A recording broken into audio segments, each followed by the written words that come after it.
పూజలు అందుకుని తీరాలి. ముందు తల్లిదండ్రుల్ని పూజిస్తే ఈ లోకంలో సుఖం, చచ్చాక స్వర్గ సుఖం వస్తాయి. ఎవరికైనా ఉద్యోగం కావాలనుకుంటే ఒక 9 రోజులు అమ్మకి పూజ చేయండి, నాన్నకి పూజ చేయండి, ఉద్యోగం రాకపోతే నన్ను అడగండి. తల్లిదండ్రులని నిత్యం పూజించే వాళ్ళకి 9 రోజుల్లో ఉన్నత పదవి వచ్చి తీరుతుంది. భక్తితో పూజించాలి, శ్రద్ధతో పూజ చేయండి. అప్పుడు మీరు ఏ ఇంటర్వ్యూలకి వెళ్ళినా అందులో విజయం పొందుతారు. ఇది నేను చెప్పిన మాట. మహాభారతంలో చెప్పబడిన నీతి కూడా భీష్ముడు ధర్మరాజు వంకతో మనకి చెప్పాడు. తల్లిదండ్రులు పూజించు, ముందు భుక్తి, ఆ తర్వాత ముక్తి లభిస్తాయి. అందువల్ల తెలియక చాలా మంది పెళ్ళయ్యి అవగానే మీ అమ్మని చూడద్దు, గంటేయి, మీ అమ్మ లాంటిదని చెబుతారు. అది ఒట్టి భ్రమ. ఆ మాటలు నమ్మకండి. ఇవాళ నువ్వు ఆవిడ మాట విని నీ తల్లిని గంటితే రేపు పొద్దున్న నీ పిల్లలు ఈ తల్లిని కూడా గంటుతారు. ఎట్టి పరిస్థితుల్లో ఎటువంటిదైనా తల్లిని పూజించమన్నారండి. తాటకా పోతనైనా తల్లి తల్లియే. తల్లిని మాత్రం ఎట్టి పరిస్థితుల్లో గౌరవించవలసింది. అలాగని భార్య స్థానం విడిచిపెట్టమని కాదు. కానీ తల్లి ఇవాళ మళ్ళీ రేపు రమ్మంటే రాదు. నా మాతృ పరదైవతం, తల్లిని పూజిస్తే వచ్చి తీరుతుంది.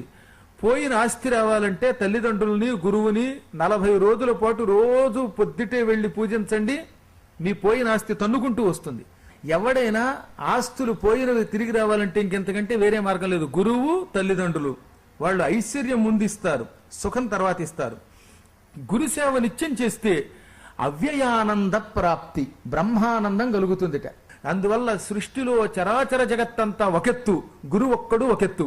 7 కొండల వాడి దర్శనానికి వెళ్ళిన చోట సాధారణ వ్యక్తులకి దండం పెట్టకూడదని శాస్త్రం కదా. ఇప్పుడు మీరు వెంకటేశ్వర స్వామి దర్శనానికి వెళ్ళారు. ఆ వెంకటేశ్వర స్వామి దర్శనం చేసుకున్నాక మీలో మీరు ఎంత గొప్పవాడైనా హాయ్ బాగున్నారా అని నమస్కారం అనకూడదు.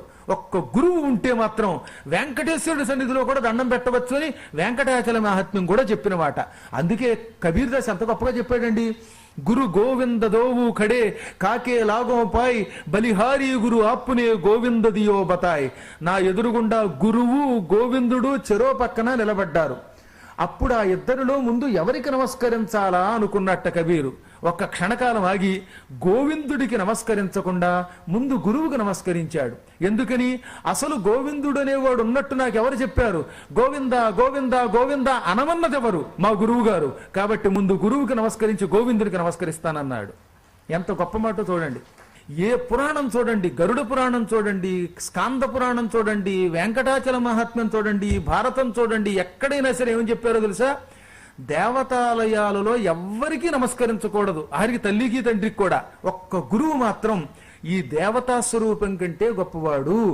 గురో రుష్టే శివో నచ శివే రుష్టే గురుస్త్రాత. దేవీ భాగవతం ఎంత అద్భుతంగా చెప్పిందో తెలుసా? శివపురాణంలోనూ చెప్పారు.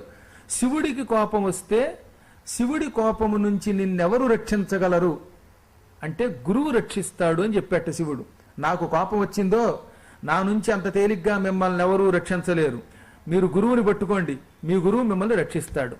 అదే గురువు గారికి కోపం వస్తేనో నేను రక్షించలేను అన్నాడు ఆయన. అంటే ఇప్పుడు శివుడి స్థానం గొప్పదో గురుస్థానం గొప్పదో ఆలోచించండి. శివుడు చెప్పిన వాటిది. శివుడికి కోపం వస్తే గురువు రక్షించగలడు, కానీ గురువునకు కోపం వస్తే శివుడు కూడా రక్షించలేడు. గనక గురువుని భక్తితో పూజిస్తే వాడికి బ్రహ్మానందం కలుగుతుంది, శాశ్వత కైవల్యం కలుగుతుంది, సుఖం కలుగుతుంది, దుఃఖం నశిస్తుంది. సకల పాపాలు చేసిన వాడు నిరంతరం గురుముఖత ఒక నామం తీసుకుని, ఒక మంత్రం తీసుకుని దానిని జపం చేస్తే వాడికి ఎప్పుడూ దోషం ఉండదు. అందుకే గురువు గారు ఏదైనా నామం ఇస్తే ఆ నామము లేక మంత్రము నిరంతర జపం చేస్తే నిత్యం ఏ పూట పాపం ఆ పూటే పోతుందట. సంధ్యావందనంలో యదన్నాత్ కురుతే పాపం తదన్నాత్ ప్రతిముచ్యతే, యద్రాత్ర్యాత్ కురుతే పాపం తద్రాత్ర్యాత్ ప్రతిముచ్యతే అని ఒక మంత్రం అన్నది. ఏ ఉదయం పూట పాపం ఆ ఉదయం పోగాక, ఏ రాత్రి పాపం ఆ రాత్రికే పోగాక. ఇది పోవాలంటే దానికి ఒక మూల మార్గం ఏమిటో చెప్పాడు ఇందులో. నిత్యం గురువు గారు ఇచ్చిన ఒక మంత్రం, ఏదో ఒక అద్భుతమైన వ్యక్తిని గురువుని ఆశ్రయించి ఒక మంత్రం పొంది ఆ మంత్రాన్ని ఆయన చెప్పినట్లుగా సర్వకాల సర్వావస్థలలో చేసుకునేవాడికి ఏ పూట పాపం ఆ పూటే తొలగిపోతుంది. ప్రొద్దుట పాపం పొద్దున్న పోతుంది, రాత్రి పాపం రాత్రికి పోతుంది. అప్పుడు వాడు నిష్పాపుడు అవుతాడు. పాప అపాపో భవతి అని. పాపుడు కూడా అపాపి అవుతాడు, మహాత్ముడు అవుతాడు.